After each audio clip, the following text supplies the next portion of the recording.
Dear students, question is calculate percentage yield of the reaction if 200 gram KHCO3 produces 22 gram of CO2 upon strong heating. बच्चों यहाँ पे बोला है कि KHCO3 produce कर रहा है CO2 जब हम उसको हीट करते हैं। तो रिएक्शन लिखते हैं पहले 2KHCO3 on heating produces K2CO3 plus CO2 plus H2. This is reaction. और 22 ग्राम ऑफ CO2 जो दिया हुआ है वो एक्सपेरिमेंटल वैल्यू है, एक्सपेरिमेंटल वैल्यू। और हमें निकालना है परसेंटेज इल्ड। तो परसेंटेज इल्ड के लिए फॉर्मूला होता है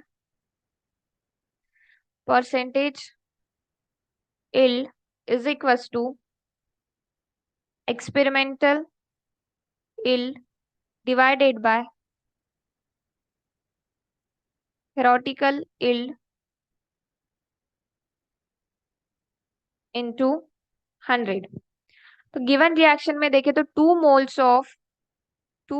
of KHCO3 will produce 1 mole of CO2 और KHCO3 का मोलर मास होता है 100 ग्राम पर मोल।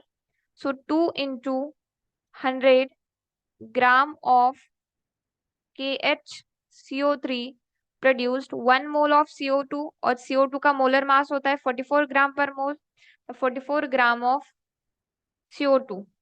This is the value of theoretical yield, this is theoretical yield.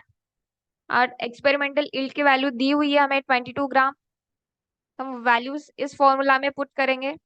Experimental yield is 22 gram, theoretical yield is 44 gram into 100 because we have to find out percentage.